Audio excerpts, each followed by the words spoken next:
is we're going back to the 2020 numbers plus inflation. So thanks for joining me on the CommStock channel. I am pleased to have with me today Paul Neiffer with the Farm CPA report. And, this tax code stuff and taxes for farmers can be intimidating. Paul is an expert and he will lead us through this discussion. So, Paul, thank you for joining me today. Excellent to have you back. And you have been a lifelong friend and colleague within the industry. And when it comes to taxes, you are the expert. So I'm going to ask you. And I said intimidating for farmers. I'll tell you the tax stuff is really intimidating for me, that I'm just not up to speed. So I turn to you for the expert analysis and everything we need to know. So with that said, 2025 is quickly coming to an end. What are the things that farmers should be focused on here as we close out this year? Yeah, and I think the key thing, Brian, is we had the One Big Beautiful Bill Act. So I'm going to call it OBA. I'm probably going to use the term OBA.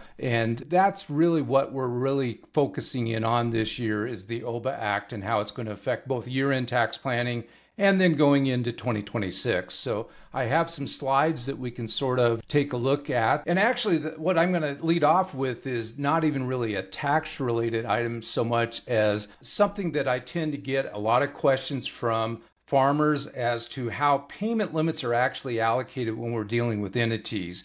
You'll have an LLC where there's 4 owners. And if they're equal owners, then and they're all actively engaged in farming, then they're going to get 4 payment limits. But the reality is a lot of times there is not 4 equal owners. So I just have a quick example here where we got one owner owns 37%, another owns 18, and then 26 and 19. And you can see, let's just key in on owner number 1 that's got that 37%. He or she is being allocated $229,400 under that entity, but their limit, remember the limit goes down to an individual Social Security number, is $155,000. So that's about $74,400 that entity is not going to get. So that's why I always try to stress when we're talking payment limits for entities now, because remember, OBA changed that. We're now able to have an S corporation or an LLC to have multiple limits. Under the old rules, we were stuck with 1 limit. Now we could have, in this case, 4 limits, but you're not going to get 4 full limits unless you have equal ownership. So I just wanted to start off with that slide, Brian. Excellent. So take us through the important tax issues then, I guess, as we close out 2025. And again, this is sort of a tax thing, but not a tax thing. Right now, a lot of farmers are dealing with SDR, the Supplemental Disaster Relief Program. And if more than 75% of their income is from farming, then they qualify as a farmer. However, under the old rules, equipment gains, trading in your farm equipment, typically was not considered farm income under the FSA rules. Well, OBA specifically now states starting with the 25 crop year. So SDRP is still 23 and 24, but for the 25 crop year, gains on selling or trading farm equipment is now farm income. Agritourism is farm income, and then direct to consumer marketing and farm products. So not quite a tax thing, but it is a tax thing. Changes to lifetime exemption. This was top of mind for a lot of farm families. We've seen a rapid appreciation in farmland value and so on. Starting with 2026, the exemption is now permanent at $15 million. So that means a farm couple, a married couple, could easily be, could be worth $30 million and not owe any federal estate tax. And with just a little bit of planning, they could be worth $40 million, $45 million and still not owe any estate tax. So there was going to be a lot of work for attorneys, estate tax attorneys, if this had not gone into effect. So this is a good benefit for farmers, farm couples this year. Yeah, absolutely. It sounds like it makes it easier too on the accountant side of things. It makes it much easier for us accountants and the estate tax attorneys. We've had a couple cliffs. We had a 2012 cliff, and we had this cliff, and that just creates a lot of angst both for the farmers and for us professionals. This one's a big deal for farmers. Starting any asset that you purchase after January 19th of this year. So if you put in service anything between January 1 and January 19th of this year, under bonus depreciation, you could only deduct 40%. Well, after January 19th, for permanent, forever, until Congress changes it, we're now back to what's called 100% bonus depreciation. And how that really benefits farmers, that means all the assets that you purchase, whether it's a building, piece of equipment, a hog barn, whatever it might be, other than farmland, that means every single asset that a farmer purchases and places in service after January 19th is 100% deductible if they want it to be deductible. Now, for 2025, we have a unique situation where farmers can elect to do the old 40% for the whole year, or they could do the 100%. And in some cases, some farmers will want to do the 40% because they don't want to create a net operating loss. A lot of farmers don't understand. They know the benefit is there, but we have what's called a Section 199 Cap A deduction, and that is the extra 20% deduction off of your farm income. So let's say your farm generated $200,000 of net income. On top of it, you would then get another $40,000 deduction using the Section 199 Cap A. Now, it's not exactly that number and it's got some nuances, but they made this permanent. It was going to expire after 2025. It is now permanent going forward. If they tweaked the phase out range, we don't really need to go into that because that's pretty minor. And this minimum $400 deduction, I don't even know why they did that, but they did it. Section 179, farmers know that term. Believe me, farmers know certain code sections, and 179 is a code section they know. This has been really boosted. It's basically been doubled for 2025. It's now at the $2.5 million level, and the phase out doesn't start at $4 million. Now, the benefit of Section 179 is we can bring income down to zero, and then if there's excess that we didn't get to use, that gets carried forward into 2026, and then we get to deduct it then against our self-employment income. Whereas bonus, if we create what's called a net operating loss, which a lot of times bonus depreciation can, that benefit, it carries forward to the following year, but as a net operating loss, we can't offset self-employment income on Schedule F, and we can only offset 80% of taxable income. So in a lot of cases, a farmer may want to totally utilize Section 179, even though they're not going to get to deduct all of it, because that's actually, we want to show some taxable income. So that's something that they need to work with their tax advisor to figure out what's the optimum level. So I really like this provision. I just wanted to bring this up. This doesn't really affect farmers, but in a way it does affect farmers. You're going to have certain employees out there that are saying, hey, I qualify for an overtime pay tax deduction. And the reality is, unless IRS comes out with additional guidance, the reality is that no farm overtime is going to qualify because A, it has to be time and a half. Most farm overtime is simply time. It's not time and a half. And even in those states like California, Oregon, Washington, I think Minnesota, there's certain other states, New York, that does require time and a half. That's a state requirement. That does not qualify for the deduction. So I just want to remind farmers that if they have employees, they're saying, hey, I'm going to get this overtime deduction. The reality is, at least right now, our understanding is they will not get it. So just make sure they communicate that to their employees. If you go and borrow money from a community bank or a regular bank, not a farm credit bank, but a regular bank, there's a new tax provision that the bank has that allows them to deduct 25% of the interest income that you pay to the bank. Now, that might lead to a reduction in the interest rate they're going to charge. However, there's an offset. The bank then has to have a non-deductible 25% non-deductible on the interest expense that they pay related to that loan. So in that case, I've done the calculations. If we're talking an 8% interest rate, you might save 20 basis points. So it might be 7.8 versus 8. Is the bank really going to reduce your interest rate for that amount? I don't think so, Brian. So this maybe helps a little bit, but I don't think so. So that's not for farm credit institutions. Right. That's right. This is for like Fargo or your local community bank that you're working with that you borrow money from. It's strictly for those type of banking institutions. It's also could be for life insurance companies that provide loans to farmers, that they also qualify for the exemption. But again, we're talking the net delta, the difference. If they're earning 8%, but or they have to pay 6%, you take 2% times 0.25 is 0.5, and then their tax rate's about 25%. So we're talking 20, 30 basis points at the most. I've actually starting to get some questions on this. Matter of fact, I had an email chain yesterday on this. Farmers that are, and it technically doesn't have to be farmers. It can be me as a landlord or Brian, you own farmland. As long as it's been actively farmed by a farmer for 10 years and the person buying it is a farmer, an active farmer that's going to farm it for at least 10 years, then the person selling it can take that portion of the gain, that tax related to that gain. They can elect to defer paying that tax interest-free over essentially a 3-year period. It's called 4 years, but I call it 3 years because 25% is due April 15th.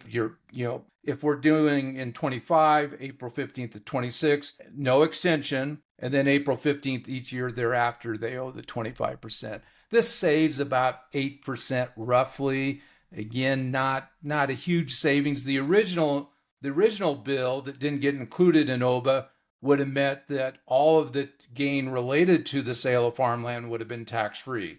But that was too good of a deal, so that just didn't hit the OBA bill. I just wanted to bring in, many farmers out there are still looking at putting in a solar project or a wind project, but really a solar. And this is where it's the solar for the farm. They're not leasing the ground, but they're actually going to use the solar to help reduce their energy costs. The benefit is that the tax credit is still available through December 31 of 2027. And if you combine that with a REAP grant, although REAP grants right now are a little bit more difficult, but if you're able to have a REAP grant plus the 30 to 50% tax credit plus the bonus depreciation on 85% of the project, the first year in many, many cases, you can actually be money ahead, not money behind, but money ahead just from the tax savings and the REAP grant. So I just wanted to mention, you still have a little bit over 2 years to get that project done. And for most farmers, that would be relatively easy to meet that deadline. I just wanted to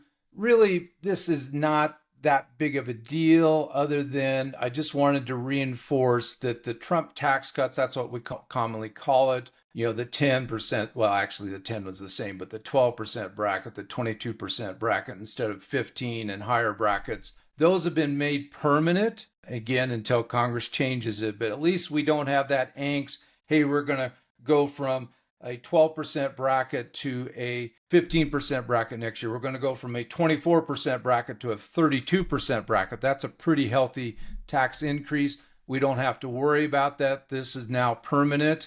And it's going to be difficult even if we get a change in administration, change in Congress.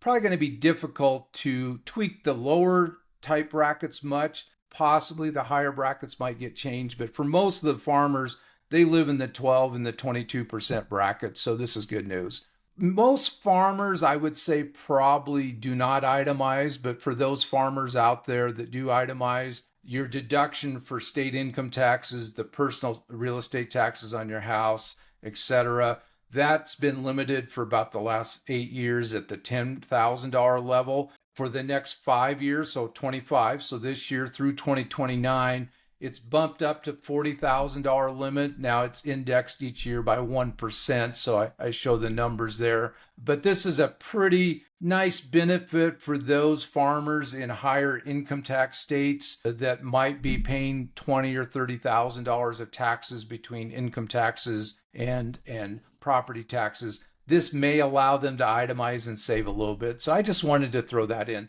Believe me, Brian, there's lots of other provisions that would be helpful to farmers, but these are what I call some of the key ones that I at least wanted to review with everybody on the webinar. Yeah, absolutely. And you've kind of taken us through the end of 2025, and some of these extend out for a couple of years or longer. What's on your horizon for 2026? What are the things that farmers should be paying attention to and potentials out there, numbers that we may be getting, code that we may be getting, changes we may be getting that would influence them as they move through the next year? If we didn't have OBA, we'd really be having to key in on changes between 25 and 26. With OBA, 26 is actually, I'm almost going to say it's back to normal. We're able to do the normal tax planning. Some things that I do see maybe coming down the horizon is the overtime. I think there may be a bill that might get passed that allows farmers in those states where states are requiring the overtime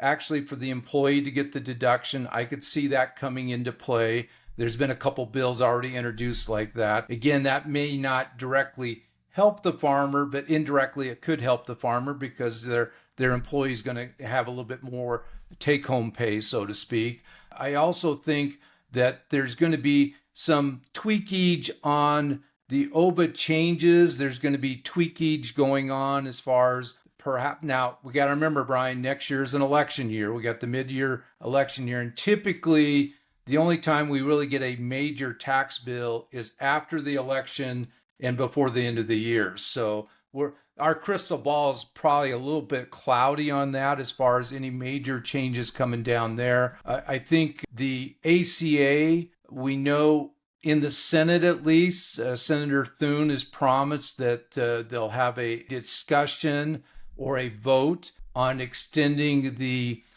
a lot of times I hear the words that they are eliminating the ACA subsidies. No, they're not eliminating the ACA subsidies. What they're eliminating or what's dropping off is the enhanced subsidies that went into effect in 2021. The problem is we've had those enhanced subsidies for 4 solid years, so everybody's used to them. The reality is all that's happening is if these enhanced subsidies disappear, is we're going back to the 2020 numbers plus inflation. So yeah, I think now I'm going to tell you, I'm just going to give you some feedback on this. I've talked to certain taxpayers, both in rural and urban areas, and I was talking to one couple earlier this week. Their tax premium, their health insurance premium went to $33,000 in 2025. Next year it's $55,000. That's a huge increase. And this year they probably potentially qualified for, let's say, a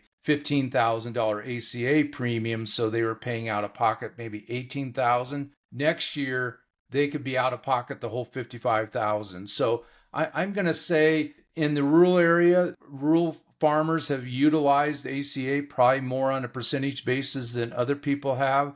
So I know this could be a shock to the system, but we're really just reverting back to what it was when Obamacare originally came into place all the way through 2020 plus inflation. So I think even I would like to see Congress maybe come up with some type of, instead of a cliff, we went from this really nice thing to not so nice, maybe have a transition over a year or two. If they could come up with that, I'd probably be okay with that. Anytime you don't drop off a cliff, it's a good thing, right? I mean, there has to be some sort of a rounded transition, it seems like. Yeah, let's have a little bit of a slope instead of a cliff. I know it isn't tax code, but biofuels, 45Z, I know you've done some stuff on that. Any thoughts on that moving forward? This is a mess, Brian. I mean, and the reason it's a mess is we have 3 federal agencies that are involved in writing the rules. We got it is an income tax, so the IRS or Treasury is involved in writing the rules, but it deals with ag products, so USDA is involved, and it deals with fuels, so EPA is involved. So to get those 3 agencies to come up with any type of agreement, it is difficult. Plus, you have the yin and the yang between the fuel side and the ag side, so you got all that pressure. Now, OBA certainly made some positive changes there. They've basically eliminated the ability for used cooking oil and ethanol from Brazil to qualify. The indirect land use has been eliminated from the provisions or from the calculations, so that automatically means biofuel plants now automatically qualify maybe for 25% of the credit. So that's good. The one area, maybe not negative, but perceived as negative, is that there was discussion that your CI score, the carbon intensity score, if it went negative, you could get an increased credit. Well, Congress came out and said, time out. We were never talking about that. So they've eliminated that. Certainly, the domestic feedstock. Now, issue I have with it, Brian, and we know these guys sometimes play games, it says domestic feedstock. Well, domestic, we automatically think U.S., don't we? Well, it's Canada, U.S., and Mexico. Well, what prevents China from shipping stuff into Mexico and then having it come into the U.S.? I have a feeling that game may start happening at some point in time. But certainly, the OBA changes were good. The problem is we don't have any guidance. We don't have any interpretation, any regulation. So we need to get that fairly quickly. I think that we've been clamoring for that as agriculture, as a sector for quite some time, and it just keeps getting kicked down the road, and we haven't had any finality on it. We need some finality in terms of what the rules are, right? Well, and the other thing I forgot to mention is that they did extend the credit for 2 more years. It was only going to be a 3-year credit. Now it goes through the end of 2029. So potentially, I think if we get some firm guidance on this, farmers may start participating by being paid a little bit extra for their corn, a little bit extra for their soybeans, canola, sorghum, whatever it might be. So I'm cautiously optimistic. I just hate the fact that it's taken so long. Well, we still don't have the guidance. I mean, we're still waiting for the guidance, the final guidance. Anything else you want to leave us? Well, I think the key thing for farmers out there is with OBA being passed, we now have very good clarity on what our tax impact might be for the next 4 years, through the Trump's administration. Believe me, none of these are going to be negatively impacted through the end of 2028, likely through the end of 2029. So I think that's very good news. It gives us clarity, at least for the next 4 or 5 years. Okay, there you have it, folks. The expert, Paul Neiffer, Farm CPA report. If they want to get in contact with you, Paul, what's the best way? So easiest is just to send me an email. My email is very simple. It's farmcpa@outlook.com. So that's the easiest way of getting a hold of me. I'm pretty good about responding fairly quickly. Yeah, and I look forward to any questions that farmers always have. Excellent. So if you like today's content, please like and subscribe to our CommStock channel. I'm CommStock analyst Brian Grete. Futures trading involves risk. The risk of loss in trading futures and/or options is substantial, and each investor and/or trader must consider whether this is a suitable investment. Past performance is not indicative of future results.